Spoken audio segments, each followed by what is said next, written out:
அனைவருக்கும் நற்புலரி. 2023 மிகவும் சிறப்பாக அமைவதற்காக எடுக்கப்பட்ட ஒரு புதிய முயற்சி. அது 2024 தொடர்கிறது. தினமும் காலை 5:27 6:15 மணி வரை நடைபெறும் இணையவழி இணைய பயிற்சி நற்புலரி. 9th சென்ஸ் ட்ரெயின்ஸ் அண்ட் கன்சல்ட்ஸ் மற்றும் ரோட்டரி கிளப் ஆஃப் நாகப்பட்டினம் இணைந்து நடத்தும் இந்த இணையவழி இணைய பயிற்சி ஒவ்வொரு மாதமும் ஒவ்வொரு தலைப்பு, ஒவ்வொரு நாளும் ஒவ்வொரு பயிற்சினார். அந்த வகையில் இந்த மாதத்தின் தலைப்பு எனக்குள் ஒரு தலைவர். இந்த தலைப்பின் கீழ் ஒவ்வொரு நாளும் ஒவ்வொரு ஆளுமை மிகச்சிறப்பாக தங்கள் கருத்துக்களையும் அனுபவங்களையும் வழங்கி வருகின்றனர்.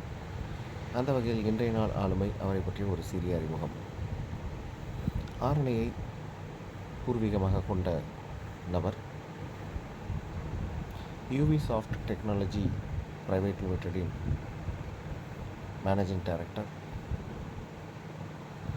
இவர் digital marketing, web designing, mobile application development, WhatsApp business, APL and VR and AR education academy நிறுவி வரும் நபர்.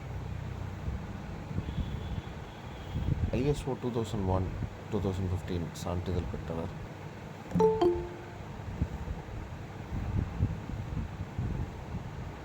Personal coach and speaker. இவர் motivation, career development, future technology, self motivation, leadership and virtual education போன்ற தலைப்புகளில் பயிற்சிகள் எடுத்து வரும் நபர். பள்ளி, கல்லூரிகள் போன்ற நிறுவனங்களில், கல்வி நிறுவனங்களில் ஆன்லைன் மூலம் பயிற்சி வகுப்புகள் எடுத்து வரும் நபர். கிட்டத்தட்ட 20,000க்கும் மேலே மாணவர்களுக்கு இந்த 10 வருடங்களில் பயிற்சிகள் எடுத்த நபர். லயன்ஸ் கிளப் போன்ற அமைப்புகளில் பயிற்சி எடுத்து வரும் நபர். Best president, best secretary, best district chairperson இன்னும் பல விருதுகளை பெற்றவர். எமர்ஜிங் ஆண்டர்பிரனர் என்ற புத்தகத்தை எழுதி வெளியிட்டவர். Managing trustee of Aliya Seva trust இன்னும் பல நல்ல விஷயங்களுக்கு சொந்தக்காரரான இன்றைய ஆளுமை அவர். நம் நற்புலரி ஆரம்பித்த முதல் நாளிலிருந்து இன்று வரை நம் நற்புலரிக்கு தொடர்ந்து தன் பயிற்சி வகுப்பின் மூலம் ஒவ்வொரு மாதமும் தனது சப்போர்ட்டை வழங்கி வரும் நபர். அவர் இங்கிருக்கும் பல மனிதர்களுக்கு பரிச்சயமான நபர். அவர் வேறு யாரும் இல்லை, இன்றைய பயிற்றுனர் விக்ரம் உமாபதி அவர்கள்தான். அவரை அறிமுகப்படுத்துவதில் நற்புலரியும் நானும் பெருமிதம் கொள்கிறோம்.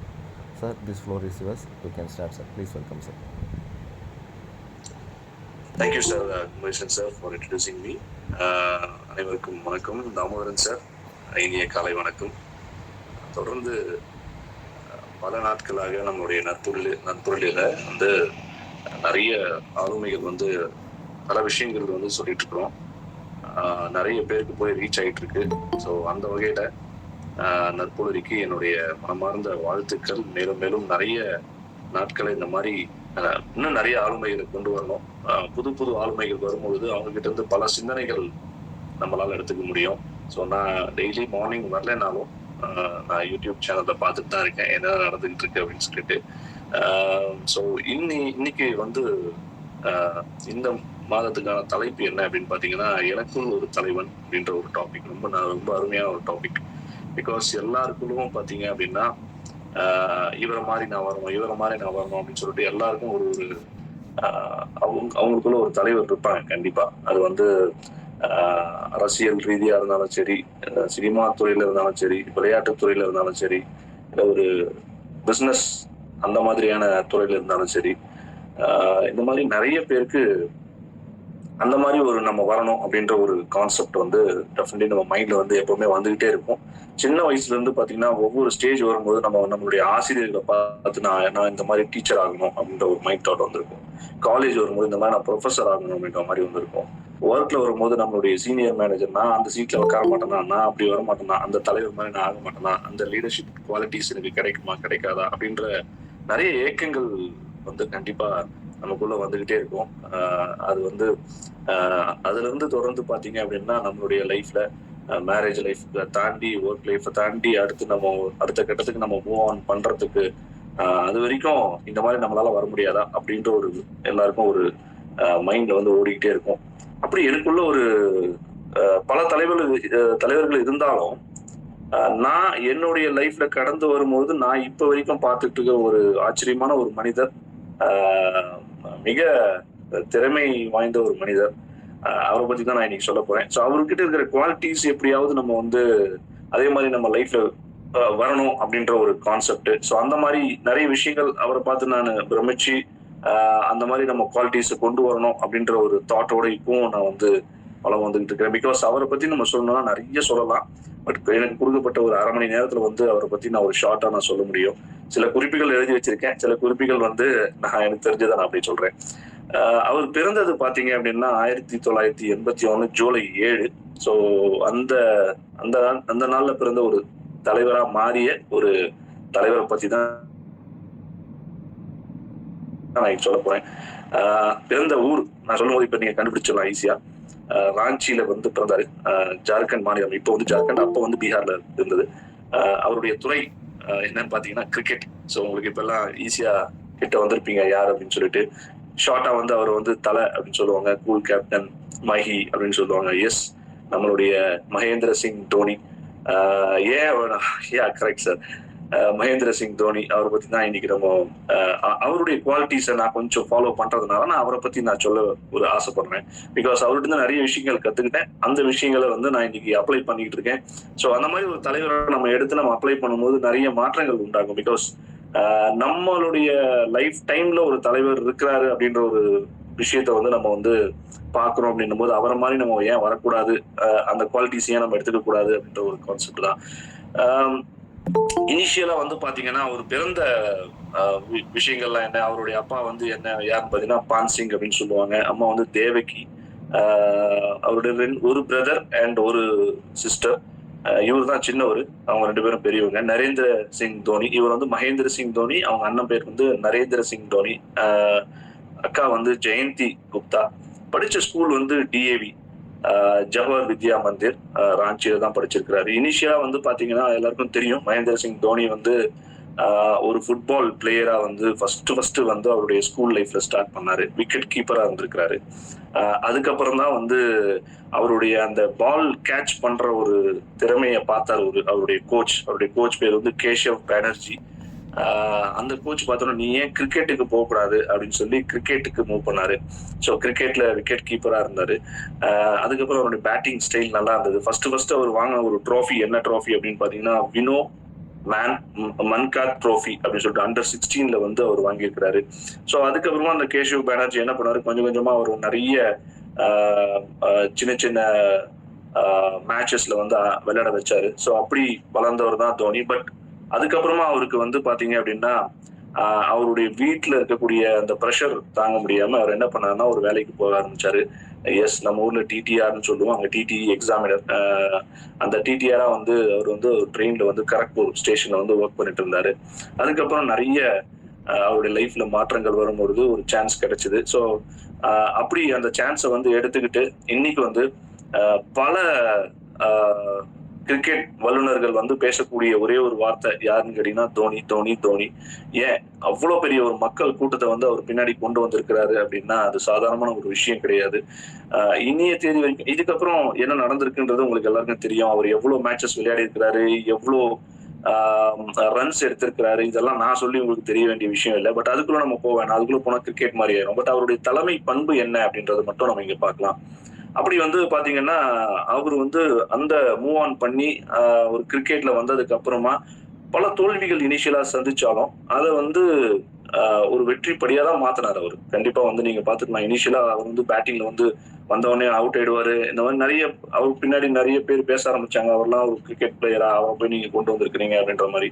அண்ட் அதுக்கப்புறம் அவருடைய திறமையை காமிச்சு இன்னைக்கு வந்து ஒரு பெரிய லெவல்ல இருக்கிறாரு. ஸோ இது மட்டும் இல்ல, அவருக்கு வந்து ஆர்மில வந்து லெப்டினன்ட் கர்னல் அப்படின்னு சொல்லிட்டு ஒரு பட்டமும் கொடுத்துருக்காங்க. அவர் வந்து ஒரு பேரா கிளைடராகவும் வந்திருக்கிறாரு. அதாவது ஏர்கிராஃப்ட்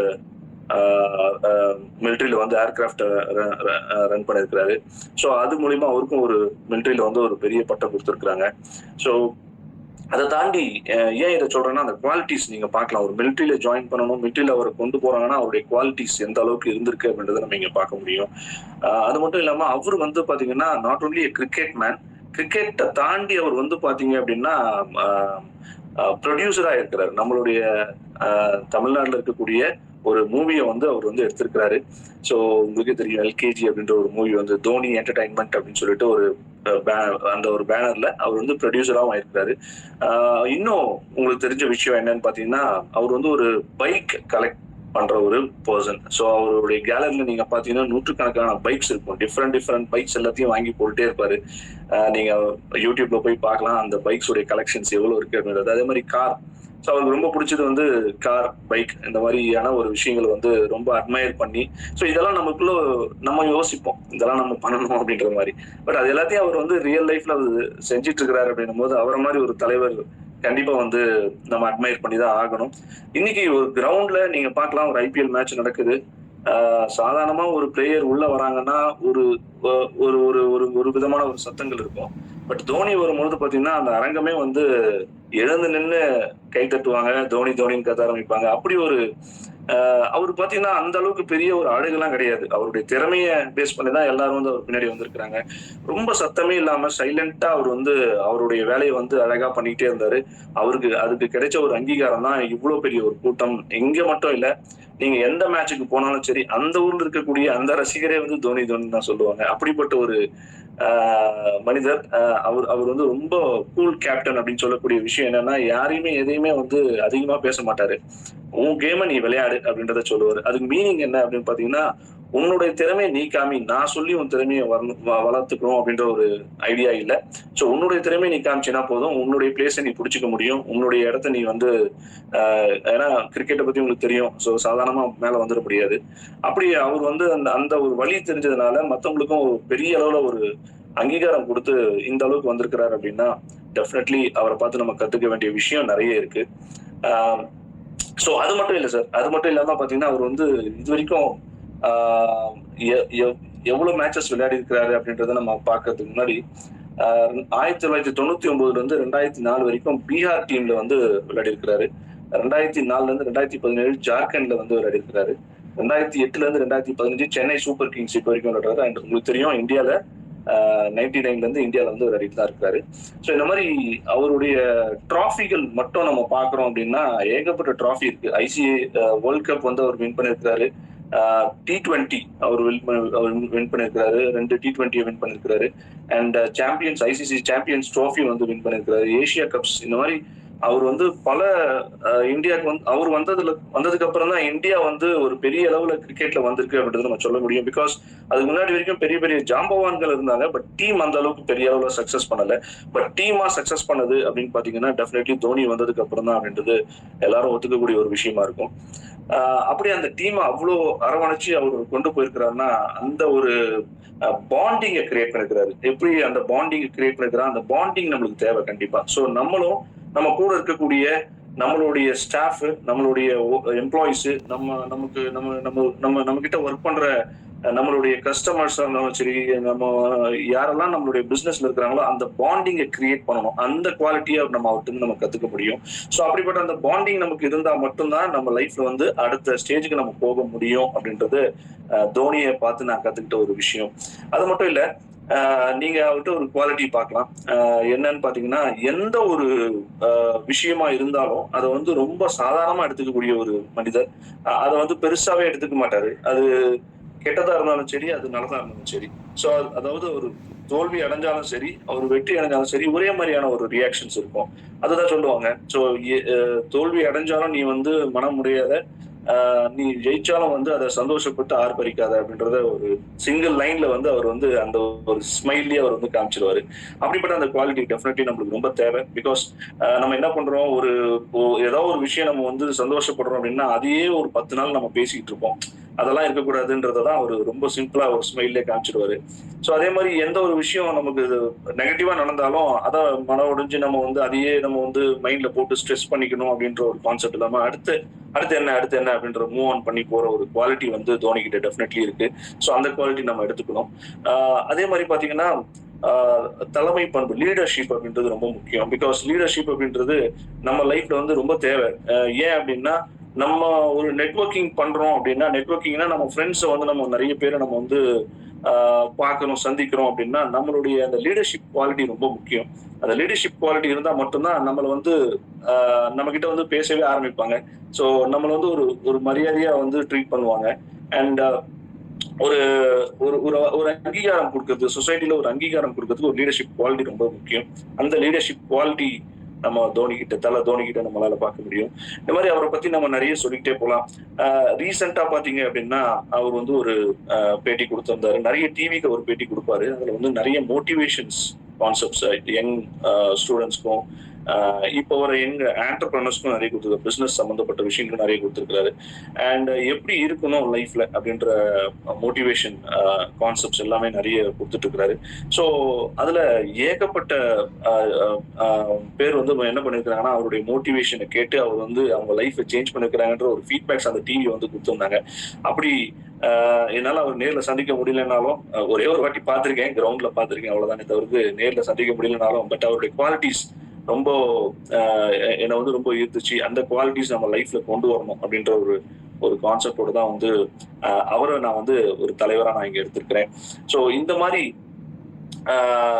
தோனி மாதிரி நிறைய பேர் இருந்தாலும் ஆனா தோனி ஏன் இந்த அளவுக்கு வெளியே தெரியுறாரு அப்படின்னா அவருடைய நிச்சயமா நம்மளால சொல்ல முடியும் கூல், காம் அண்ட் காம்பேக்ட் அப்படின்னு நம்ம சொல்லலாம். ஸோ ரொம்ப கூலாகவும் காம்பேக்டாகவும் ரொம்ப அமைதியாகவும் இருக்கக்கூடிய ஒரு மனிதர். ஸோ அமைதியா இருந்தாலே அவரை பத்தி பேச ஆரம்பிச்சிருவாங்க. அதனால நம்ம என்ன அவர்கிட்ட இருந்து கத்துக்கணும் அப்படின்னா ரொம்ப அமைதியா இருக்கணும் அப்படின்றது. அதுக்காக யார்கிட்டையும் பேசாம இருக்கணும் அப்படின்ற ஒரு அர்த்தம் கிடையாது. பட் எந்த நேரத்துல எதை பேசணும் அப்படின்றது அவருக்கு தெரியும். ஸோ அதே மாதிரி டெசிஷன் மேக்கர்ல அவர் அடிச்சதுக்கு ஆளே கிடையாது சார். டெசிஷன் அதாவது எந்த டைம்ல என்ன டிசைட் பண்ணணும், என்ன ஒரு ஒரு நம்ம என்ன முடிவு எடுக்கணும் அப்படின்ற ஒரு அந்த ஒரு லைன் இருக்கு இல்லைங்களா, அது வந்து டெஃபினெட்லி தோனி கிட்ட நம்ம பார்க்கலாம். டிஆர்எஸ்னு ஒரு கான்செப்ட் இருக்கு, நீங்க பார்த்துக்கலாம் கிரிக்கெட்ல வந்து. அந்த டிஆர்எஸ்ல வந்து பாத்தீங்கன்னா அந்த ஒரிஜினல் டிஆர்எஸ் உடைய மீனிங் வந்து தோனி ரெவ்யூ சிஸ்டம்னே மாத்திருப்பாங்க. ஸோ அப்படி அவர் வந்து அந்த எடுக்கக்கூடிய அந்த ஒரு டெசிஷன் இருக்கு இல்லைங்களா, ரொம்ப துல்லியமா இருக்கும். லாஸ்ட் மேட்ச்ல கூட நம்ம அதை நம்ம பார்க்க முடியும். ஸோ இப்போ நடந்த மேட்ச், நேற்று நடந்த மேட்ச்ல கூட ஒரு ஒரு அவுட் வந்து கேட்டிருப்பாரு.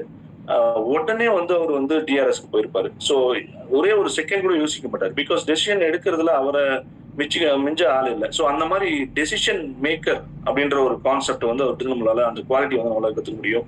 ஸோ அது வந்து எவ்வளவு செகண்ட்ஸ்ல அதை யோசிக்கணும், இது கரெக்டா தப்பா, இது வந்து நம்ம பண்றது சரியா, நம்ம பண்றது தவறா இருக்குமா அப்படின்றத ரொம்ப சீக்கிரமா யோசிச்சு அதை வந்து எடுத்துருவாரு. அதுக்குன்னு எல்லாமே அவரால் பண்ண முடியாது. இப்போ வந்து ஒரு 10 டிசிஷன் எடுக்கிறாருன்னா அதுல கண்டிப்பா ஒரு 8 டிசிஷன் கரெக்டா இருக்கும். ஸோ அதுதான் பெரிய குவாலிட்டி. ஸோ அந்த யோசிக்கிறாரு இல்லையா, டக்குன்னு இதை வந்து நம்மளால வந்து இது சொன்னா இது சரியா இருக்கும் அப்படின்றத. ஸோ அந்த மாதிரி டெசிஷன் மேக்கர் குவாலிட்டியில வந்து டெஃபினெட்லி தோனியை பார்த்து நான் ரொம்ப வேந்திருக்கிறேன். ஏன் இந்த மாதிரி நிறைய பேர் வேந்திருப்பீங்க. பட் இந்த மாதிரி குவாலிட்டிஸ் நம்ம எடுத்துக்கணும். பாக்குறதோட இல்லாம, டிவியில பாக்குறதோட இல்லாம அந்த குவாலிட்டிஸ் நம்ம எப்படி எடுத்துக்கணும் அப்படின்ற ஒரு நமக்குள்ள ஒரு அந்த ஒரு உணர்வு வரணும். அதை நம்ம ஃபாலோ பண்ணணும் அப்படின்றதான் இங்க நம்ம கேட்டுக்க முடியும். ஸோ அதை தாண்டி ஒரு பிளேயர்ஸ் கிட்ட நடந்துக்கிற விதம் ரொம்ப ஜாலியா இருப்பார். அவர் ரொம்ப ஜாலியா இருப்பார். நிறைய பேர் நினைச்சிருப்போம் நம்ம வந்து அவர் ரொம்ப ரக்கடான ஒரு பீப்புள் அப்படின்னு சொல்லிட்டு. ரக்கடு கிடையாது, அவர் வந்து ரொம்ப காமான பீப்புள். பட் ரொம்ப ஜாலியா இருப்பார் அவருடைய பிளேயர் ஃபீல்ட்ல. பிகாஸ் அஸ்வின் வந்து நிறைய சொல்லியிருக்கிறாரு அவரை பத்தி. நீங்க அஸ்வினுடைய வீடியோஸ் எல்லாம் நீங்க பாத்துருந்தீங்கன்னா தெரியும். ஸோ தோனியை பத்தி நிறைய சொல்லியிருக்கிறாரு. அப்படி ஏகப்பட்ட காமெடி பண்ணக்கூடிய ஒரு பர்சன் தான் தோனி. ஸோ அவருக்குள்ளும் ஒரு ஹியூமர் இருக்கு அப்படின்றத நம்ம வந்து மத்தவங்க சொல்லி தான் தெரியும். பிகாஸ் நம்மளால நேரில் பார்க்க முடியாது. பட் அந்த மாதிரி ஒரு ஹியூமர் இருக்கக்கூடிய ஒரு பர்சன் தான் தோனி அப்படின்றத சொல்றாங்க. அதே மாதிரி மத்தவங்க கிட்ட பழகிற விதம் வந்து பாத்தீங்க அப்படின்னா யாரா இருந்தாலும் அவரா போய் பேசுவாராம். ஸோ அந்த மாதிரி ஒரு தலைவர் வந்து அவரா போய் பேசுறது. ஏன்னா நம்ம என்ன யோசிப்போம், நம்ம வந்து ஒரு பெரிய சொசைட்டில ஒரு பெரிய ஆளு, நம்ம ஏன் போய் பேசணும் அப்படின்ற மாதிரி இருக்கும். பட் தோனி அந்த மாதிரி கிடையாது. அவரா போய் பேசக்கூடிய ஒரு மனிதரா இருக்கிறாரு. ஒரு சின்ன ஒரு கிளிப்பிங் பார்த்தேன் யூடியூப்ல. அவர் வந்து ஒரு படம் வந்து ப்ரொடியூஸ் பண்ணிருக்கிறாரு. ப்ரொடியூஸ் பண்ணதுல விக்னேஷ் சிவனும் யோகி பாபுவும் வந்து ஒரு போட்டோ ஷூட்டுக்கு வருவாங்க. அப்போ தோனி ஒரு பக்கம் நிப்பாரு, அந்த பக்கத்துல வந்து யோகி பாபு இருப்பாரு. விக்னேஷ் சிவன் வந்தவொடனே யோகி பாபு அப்படி தள்ளி அவரு போய் நடுவில் நிற்பாரு. இத பார்த்து வந்து யோகி பாபுடைய ஃபேஸ் வந்து ரியாக்ஷன் மாறத தோனி பார்த்துருவாரு. பட் அத பார்க்கறதுன்றது நம்மளுக்கே தெரியும். நீங்க அந்த வீடியோ பார்த்தீங்கன்னா தெரியும். ஜஸ்ட் நீங்க போட்டு பாருங்க YouTubeல. ஆ அது அத அவர் பார்க்குறாரான்றதே தெரியாது. பட் ஆனா அந்த ஃபோட்டோ எடுத்துருவாரு. விக்னேஷ் சிவனுக்காக அந்த ஃபோட்டோ எடுத்துருவாரு. எடுத்து முடிச்ச உடனே நான் நடுவுல வரேன். யோகி பாபு பக்கத்துல நான் நிக்கிறேன் அப்படின்னு சொல்லிட்டு அவரா யோகி பாபு பக்கத்துல நின்னு அது ஒரு ஃபோட்டோ எடுப்பாங்க. So that is what the leadership. யாரையும் வந்து புண்படுத்தாம நம்ம இருக்கணும் அப்படின்றதுக்கு ஒரு சின்ன ஒரு எக்ஸாம்பிள் அந்த ஒரு போட்டோ ஷூட் நம்மளுக்கு காமிக்குது. அப்படிப்பட்ட அந்த மகேந்திர சிங் தோனி அவர் தான் வந்து எனக்குள் ஒரு தலைவரா வந்து பார்த்திருக்கிற ஒரு மிகப்பெரிய ஒரு தலைவர். நிறைய பேர் இருந்தாலும் அவருடைய நிறைய குவாலிட்டிஸை வந்து நான் அட்மயர் பண்ணி அதை என்னுடைய லைஃப்ல அப்ளை நான் பண்ணி நான் நிறைய காலேஜஸ் ஸ்கூல்ஸ்க்கெல்லாம் போகும்போது ஒரு சின்னதா அவரை பத்தி ஏதாவது ஒன்று சொல்லிடுவேன். ஸோ பிகாஸ் அது ஒரு ஒரு என்ன சொல்றது, அந்த இடத்துல அந்த ஸ்டேஜ்ல வந்து நம்ம அவரை பத்தி சொல்லும்போது அங்க ஒரு கிளாப் வரும். அந்த கிளாப் என்ன நடக்கும் அப்படின்னா, இப்ப தாமோதரன் சார் பண்ணிட்டு இருக்கிறாரு அந்த மாதிரி. அந்த கிளாப் என்ன வரும் அப்படின்னு பாத்தீங்கன்னா, மத்தவங்களுக்கு வந்து அப்படியே அந்த அந்த மேடையில நான் பேசிட்டே இருக்கும்போது ஒரு சின்ன ஒரு சலசலப்பு வரத்துக்கு வரும்பொழுது யார் யாரை நான் கொடுக்கணும்ன்ற ஒரு ஐடியா இருக்கும். அதுல வந்து முக்கியமா ஃபர்ஸ்ட் தோனியை நான் கொடுத்துருவேன். அவரை பத்தி டக்குன்னு சொல்ல ஆரம்பிப்பேன். அப்படியே கோரிலேட் பண்ணிடுவேன். கோரிலேட் பண்ணி அவரை பத்தி சொல்லும் பொழுது உடனே எல்லாரும் வந்து தோனியை பத்தி ஏதோ சொல்றாங்களே அப்படின்ற மாதிரி ஒரு வரும். ஸோ அவரை நான் ஒரு டூலாவே யூஸ் பண்ணிட்டு இருக்கிறேன். என்னுடைய கரியர்ல நிறைய காலேஜஸ் நான் போய் நான் வந்து ஒரு செமினார் எடுக்கும் பொழுது அப்படிப்பட்ட தோனியை பத்தி சொல்லும் பொழுது அந்த ஒரு அரங்கமே வந்து பெரிய அளவுல கைத்தட்ட ஆரம்பிச்சிருவாங்க. ஸோ இந்த மாதிரியான ஒரு பீப்புளை வந்து நம்மளுடைய லைஃப்ல நம்ம வந்து அவரை பார்த்து நம்ம வந்து அதுல அவர்கிட்ட இருந்து நிறைய குவாலிட்டிஸ் எடுத்து நம்ம லைஃப்ல அப்ளை பண்ணணும் அப்படின்றது டெஃபினெட்லி எல்லாருக்கும் ஒரு வரக்கூடிய ஒரு விஷயம் தான். பிகாஸ் ஏன் இதை நம்ம சொல்றோம் அப்படின்னா, நம்மளை பார்த்து நிறைய பேர் சேஞ்ச் ஆகணும் அப்படின்ற ஒரு கான்செப்ட் வந்து டெஃபினெட்லி இப்போ வந்து இருக்கு. நம்ம ஏதாவது ஒரு சொசைட்டிக்கு கொடுக்கணும். பிகாஸ் நிறைய விஷயங்கள் பண்ணாலும் சொசைட்டிக்கு என்ன நம்ம கொடுக்குறோம் அப்படின்றது ரொம்ப முக்கியம். நம்ம லைஃப், நம்மளுடைய ஃபேமிலி அப்படின்னு தாண்டி சொசைட்டில இருக்கக்கூடிய மக்களை வந்து நமக்கு ஏதாவது ஒரு விஷயத்த சொல்லிட்டு போகணும் அப்படின்றது என்னுடைய தாட். அப்படி இந்த குவாலிட்டிஸ் எல்லாமே டெஃபினெட்லி எல்லாருக்குள்ளும் இருக்கு. பட் இருந்தாலும் அதை இன்டியூஸ் பண்றதுன்றது ரொம்ப முக்கியமான ஒரு விஷயம். அப்படி இன்டியூஸ் பண்ணவர் தான் மகேந்திர சிங் தோனி. அந்த குவாலிட்டிஸ் நம்ம கிட்ட இருந்தாலும் அதை நம்ம வந்து வெளியே கொண்டு வரணும், அது நிறைய பேருக்கு காட்டணும் அப்படின்றது ரொம்ப முக்கியமான ஒரு விஷயம். பிகாஸ் அது காட்டுறதுனால என்ன அப்படின்னா மத்தவங்களும் சேஞ்ச் ஆவாங்க. சோ அதுதான் இப்ப தோனியும் பண்ணிருக்கிறாரு. சைலண்டா பண்ணிருக்கிறாரு, நீங்க பாத்துருக்கலாம். சோ அவருடைய அந்த ஒரு லைஃப் ஜேர்னில டெஃபினெட்லி பாத்தீங்க அப்படின்னா அவரை பார்த்து நிறைய பேர் சேஞ்ச் ஆயிருக்கக்கூடிய ஒரு வாய்ப்புகள் டெஃபினெட்லி இருக்கு. அப்படி நானும் அதுல வந்து சேஞ்ச் ஆயிருக்கிறேன் அப்படின்றது ரொம்ப சந்தோஷமான விஷயம் தான். பட் சேஞ்ச் ஆயிருக்கனா இல்லையான்றத நான் சொல்லக்கூடாது, அது மத்தவங்க தான் சொல்லணும். பட் டெஃபினெட்லி நிறைய பேர் சொல்லுவாங்க, நீங்க தோனியுடைய சாயல்ல வந்து நீங்க இருக்கிறீங்க அப்படின்றத நிறைய பேர் சொல்லுவாங்க. பட் ஆப்வியஸ்லி அப்படி இல்லை. நான் பிறந்த ஊரும் அங்கதான், டாடா நகர் தான், ஜார்க்கண்ட்ல தான் நான் வந்து இருக்கிறேன். ஸோ அப்படி ஒரு விஷயமும் இருக்கு. ஸோ அதனால கூட மேபி அவருடைய குவாலிட்டிஸை நான் எடுத்துக்கணும் அப்படின்ற ஒரு கான்செப்டும் இருக்கு. ஸோ இந்த மாதிரி ஒவ்வொருத்தருக்கும் ஒரு தலைவர் இருப்பாங்க. அந்த தலைவரை வந்து நம்ம வந்து பின்பற்றணும். அவரை பத்தி நம்ம பேசணும்ன்றதை தாண்டி அவரை பின்பற்றணும் அப்படின்றதுதான் டெஃபினெட்லி அந்த தலைவர்கள் அப்படி நடந்துக்கிறாங்கன்றதை நம்மளால புரிஞ்சுக்க முடியும். நம்மளும் எனக்குள்ள ஒரு தலைவன் அப்படின்னு நான் வந்து ஒருத்தரை காமிக்கிற மாதிரி என்ன ஒரு தலைவரா பல பேர் காமிக்கணும் அப்படின்றது டெஃபினெட்லி எல்லாருக்கும் ஒரு ஆசை தான். அந்த மாதிரி எனக்கும் ஒரு ஆசை இருக்கு. டெஃபினெட்லி என்னை பார்த்து மேபி நிறைய ஸ்டூடெண்ட்ஸ் வந்து சார் நம்ப மாட்டீங்க, ஆட்டோகிராஃப்லாம் கூட கேட்டிருக்காங்க. பிகாஸ் அந்த அளவுக்கு நான் ஒரு இம்பாக்டை கிரியேட் பண்ணிருக்கேன் சொசைட்டில.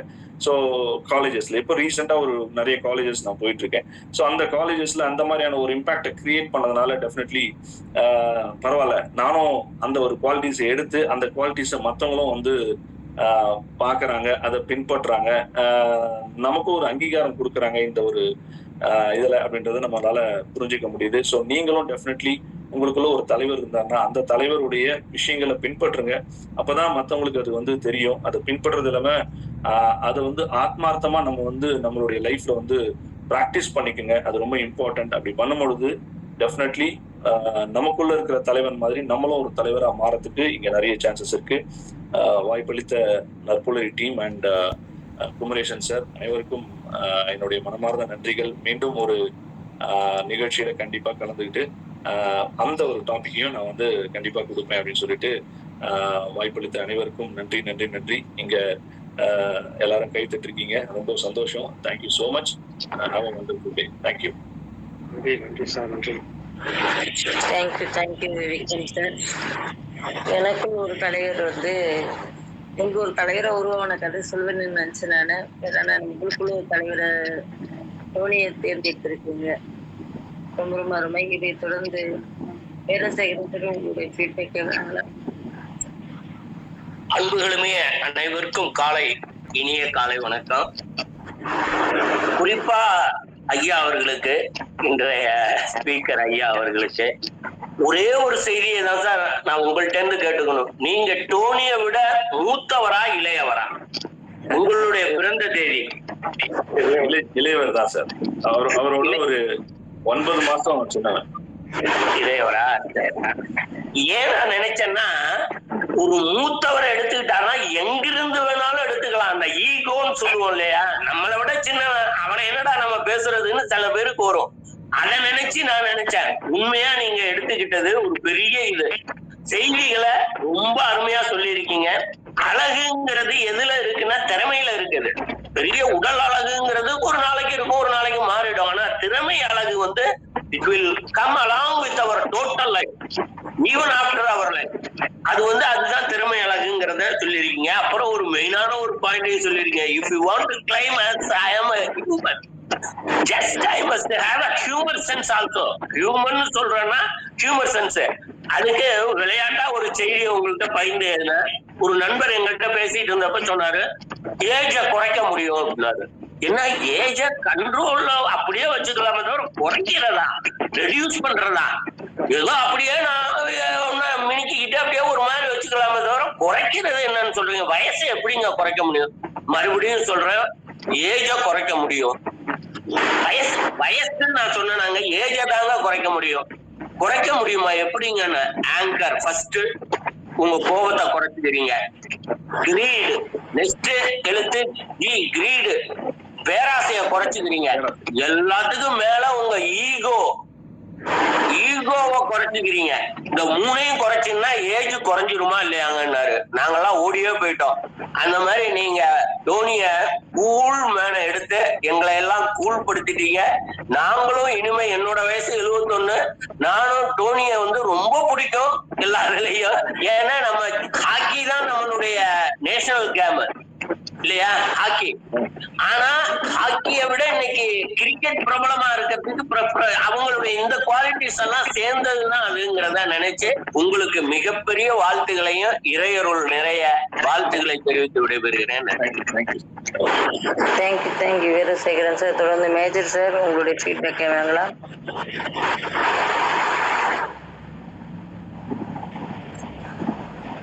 மேஜர் சார் வணக்கம்.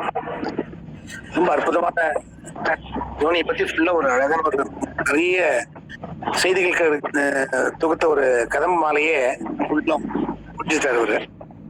அவரோட மனசுக்கு தோனி வியாபிச்சிருக்காரு தெரியுது. பலவிதமான செய்திகள் எல்லாமே அதிகம் கேள்விப்படாதது. டெசர்னோன் fracture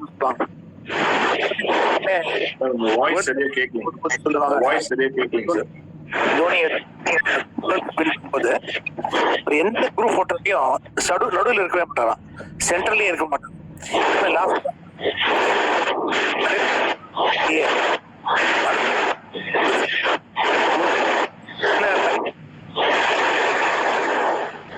takes more than his share of the blame. Sir sorry major sir, உங்களோட வாய்ஸ் கொஞ்சம் கஷ்டம் இதா இருக்கு, கொஞ்சம் கிளியரா சார் தெரியலையே. Anyway, a leader is one who takes more than his share of blame and gives others more than their share of credit னு சொல்லுவாங்க. அது சிறந்த உதாரணம் தோனி.